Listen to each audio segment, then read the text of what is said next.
ప్రస్తుతం మనతో John Wesley గారు ఉన్నారు, రాష్ట్ర ప్రధాన కార్యదర్శి. వారితో మాట్లాడి రాష్ట్ర పరిస్థితుల గురించి మాట్లాడే ప్రయత్నం చేద్దాం. సార్ చెప్పండి, కేంద్ర ప్రభుత్వము మార్చి 31కి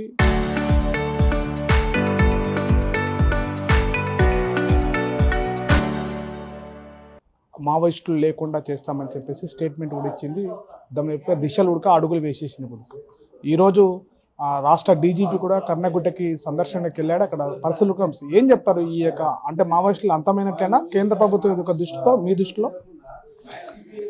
ఒకటి, ఏ ఉద్యమాన్ని అయినా సరే బలవంతంగా హత్యలు చేసి లేదా డెడ్ లైన్లు పెట్టి పోలీస్ మిలిటరీ బలగాలతోన అణిచివేస్తామని చెప్పి అనుకుంటే అది సాధ్యం కాదు. ముఖ్యంగా పీడిత వర్గాల తరఫున శ్రామిక వర్గాల విముక్తి కోసం జరిగే పోరాటాలు, ఇలాంటి అణిచివేతలకు వీటికి సంబంధించినటువంటి దాంట్లో వాటి అంతమైపోతాయని చెప్పి అనుకుంటే అది సాధ్యం కాదు. అది హిట్లర్ లాంటి వాడే ప్రయత్నం చేసి ఓడిపోయాడు. అందుకని ఈ రూపంలో కేంద్ర ప్రభుత్వం ఎన్ని ఆంక్షలు డెడ్ లైన్లు పెట్టినా అది సాధ్యం కాదు. అట్లాగే రెండవ అంశం ఏంటంటే, ఇప్పుడు మావోయిస్టులకు సంబంధించినటువంటిది వాళ్ళు చర్చలకు సిద్ధం అంటున్నారు. వాళ్ళు ఇప్పుడేమి సాయుధ చర్యలు పాల్పడడం లేదు. చర్చలకు సిద్ధము అని కూడా అన్న తర్వాత వాళ్ళతో చర్చలే జరపకుండా ఈ దేశ పౌరులు ఇక్కడ ఒక లక్ష్యం కోసం పోరాడుతున్నటువంటి వాళ్ళు చర్చలకే సిద్ధం అంటే చర్చలు జరపకుండా హత్యలు చేస్తాం, వాళ్ళని చంపేస్తాం, నిర్మూలిస్తాం అని చెప్పి అంటే అది రాజ్యాంగ విరుద్ధమైనది, చట్ట వ్యతిరేకమైనటువంటిది. ఆ రకమైనటువంటి చర్యలు తీసుకునేటటువంటి హక్కు ప్రభుత్వానికి లేదు. అందుకని అలాంటి బెదిరింపులకు సంబంధించినటువంటి అంశానికి పాల్పడితే ఉపయోగం ఏమి ఉండదు. వాళ్ళతో చర్చలు జరపాలని చెప్పి అన్నాం. ఇప్పటికి కూడా ఇంకా మిగిలినటువంటి వాళ్ళు ఉంటే వాళ్ళతో చర్చలు జరిపి సమస్యను పరిష్కరించేటట్టుగా చర్యలు తీసుకోవాలని చెప్పి సిపిఎం పార్టీని ఇంకా డిమాండ్ చేస్తున్నాం కేంద్ర ప్రభుత్వాన్ని. అంటే ప్రధానంగా మరొకటి, తెలంగాణ యొక్క రాష్ట్రంలో డీజీపీ గారు చెప్తుంది కేవలం ఇంకా 6 మంది ప్రధాన మావోయిస్టులు మాత్రమే మిగిలిపోయారు, మిగతా వందలందరూ కూడా సమాప్తం అయిపోయారని చెప్తున్నారు. దీన్ని ఎట్లా చూస్తారు? అంటే ఇటీవలనే దేవ్జీ ముఖ్యమైనటువంటి నాయకుడు ఆయన మాట్లాడినప్పుడు చెప్పింది ఏంటంటే, ఇప్పటికైనా సరే మా మీద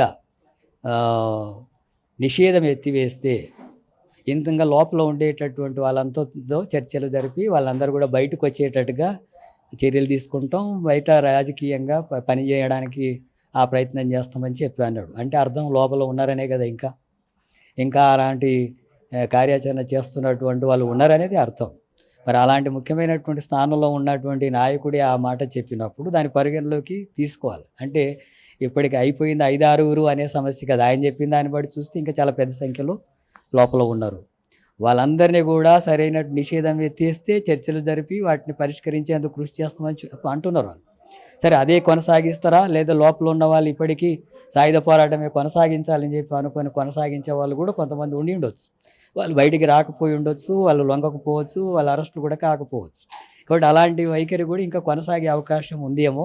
ఆయన మాటలు బట్టి చూస్తే ఉంది అని కనబడుతుంది. భవిష్యత్తులో కొంతకాలానికి మనకు తెలిసిపోతుంది.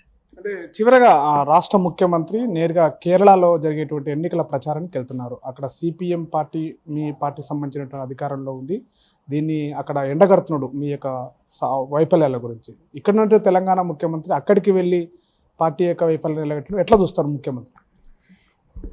మన రాష్ట్ర ముఖ్యమంత్రి రేవంత్ రెడ్డి కేరళకు వెళ్ళి బోగస్ ప్రచారం చేస్తున్నాడు. ఈ తెలంగాణ మోడల్ని అక్కడ అమలు చేయాలా, 6 గ్యారెంటీలు అమలు చేసినట్టుగా చేస్తున్నాం అక్కడ కూడా చేయాలని చెప్పి అంటాడు. కానీ అక్కడికి ఇక్కడికి ఎలాంటి పోలిక లేదు అభివృద్ధి విషయంలో, కానీ ఏ సూచికలోనైనా సరే అని చెప్పి ఇతర లెక్కలంతా కూడా వివరాలు చెప్తుంటే మేధావులు కూడా అంటున్నారు. కేరళలో కడు పేదరికాన్ని నిర్మూలించినటువంటి రాష్ట్రంగా దేశంలో మొదటి స్థానంలో ఉంది. మన దగ్గర పేదరికం అనేది ఇంకా విలయతాండవం చేస్తుంది.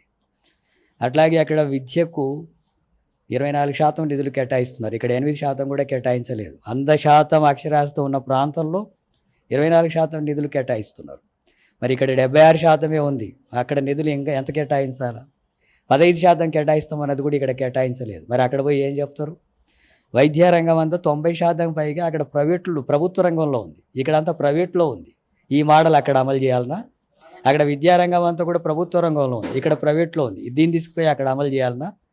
అట్లాగే ఉపాధి అవకాశాలు ఇక్కడ ఏం కనిపించడం లేదు. అక్కడ చిన్న రాష్ట్రమైనా అనేక రకాల భౌగోళికంగా మనకు వాళ్ళకు పోలిస్తే ఆటంకాలు ఉన్న పరిస్థితి ఉన్నప్పటికీ కూడా అక్కడ వివిధ ప్రాంతాలకు వెళ్ళి ఉపాధి అవకాశాలు మెరుగుపడేటటువంటి చైతన్యాన్ని, స్కిల్స్ని వాళ్ళు డెవలప్ చేస్తున్నారు. మరి మన దగ్గర డిగ్రీలు, పీజీలు చేసి ఆటో రిక్షా కార్మికులు, అడ్డం మీద కూలీలు, ఉపాధి కూలీలు అవుతున్నారు. మరి ముఖ్యమంత్రిగా కనీసం అనేటటువంటి ఇది ఉండాలి కదా, ఉపాధి అవకాశాలు కల్పించాలనేటటువంటి చిత్తశుద్ధి ఉండాలి కదా. పోస్టులే భర్తీ చేయడం లేదు, ఖాళీ పోస్టులు. అట్లాగే అక్కడ ఇండ్లు నిర్మాణం చేసి ఇస్తున్నారు పేదరికాన్ని. ఇక్కడ గుడిసెలను కూల్చేస్తున్నారు బుల్డోజర్లతో. అక్కడ భూములను పంపిణీ చేశారు పేదవాళ్లకు. ఇక్కడ ఎస్సీ ఎస్సీలకు పంచిన అసైన్డ్ భూములు కూడా లాక్కుంటున్నారు 50,000 ఎకరాలకు పైగా. మరి ఈ మోడల్ అక్కడ అమలు చేస్తారా? అక్కడ భూములు లాక్కోవడానిక? ఇక్కడ పరిశ్రమలు కొత్తగా నువ్వు పెట్టడం లేదు. అక్కడ ప్రైవేటు పరిశ్రమలు మూతపడుతుంటే ప్రభుత్వమే తీసుకొని నడుపుతుంది. మరి ఏ మోడల్ అవసరం? ప్రభుత్వ రంగం అవసరమా, ప్రైవేట్ రంగం అవసరమా? అట్లాగే మొత్తం అవినీతికి సంబంధించినటువంటి పద్ధతుల్లో ఇక్కడ పాలన కొనసాగుద్ది. మూసీ నది ప్రక్షాళన పేరుతో 1,50,000 కోట్లు అంటున్నావు. ఎందుకు అవసరం 1,54,000 కోట్లు, 50,000 కోట్లు? అంటే దాని మీద అంతా కూడా కమిషన్లు దోచుకోవడానికేగా. ఫ్యూచర్ సిటీ అన్నావు, ఏమీ రాలేదు. 5 లక్షల కోట్లు వస్తాయి పెట్టుబడులు అన్నావు, పైసా రాలేదు. ఇప్పుడు అన్ని మాయమాటలు చెప్పి బోగస్ ప్రచారం చేసి ఇక్కడ ప్రజలు మభ్యపెట్టినట్టుగా కేరళలో మభ్యపెట్టడం అనేది సాధ్యం కాదు. అక్కడ ప్రజలు విఘ్నులు, చైతన్యవంతులు, సరైనటువంటి నిర్ణయమే తీసుకుంటారని చెప్పి భావిస్తున్నారు. ఇది కేంద్ర ప్రభుత్వం ఏదైతే మావోయిస్టులకు మార్చి 31 డెడ్ లైన్ ఏదైతే ఉందో, ఈ డెడ్ లైన్లతోటి ఉద్యమాన్ని ఆపలేరు. ఇంకా మావోయిస్టులు ఇంకా అడవుల్లో ఉన్నారు, వాళ్ళ యొక్క పంతా నెరవేర్చుకుంటాం. కానీ మావోయిస్టులు చెప్పినటువంటి నియమాలను రాష్ట్ర ప్రభుత్వం, కేంద్ర ప్రభుత్వం పట్టించుకొని చర్చలు జరిపితే మాత్రం దానికి తుది నిర్ణయం ఉంటుంది తప్ప, కానీ ఇట్లా డెడ్ లైన్ పెట్టి ఆ ఉద్యమాన్ని అణిచివేయాలని చూస్తే మాత్రం అది ఉవ్వెత్తున ఎగురుతుందని చెప్పేసి సిపిఎం నాయకులు చెప్తున్నటువంటి పరిస్థితి. కెమెరా పర్సన్ నర్సింగ్తో శివాజీ, RTV, మహబూబ్ నగర్ జిల్లా.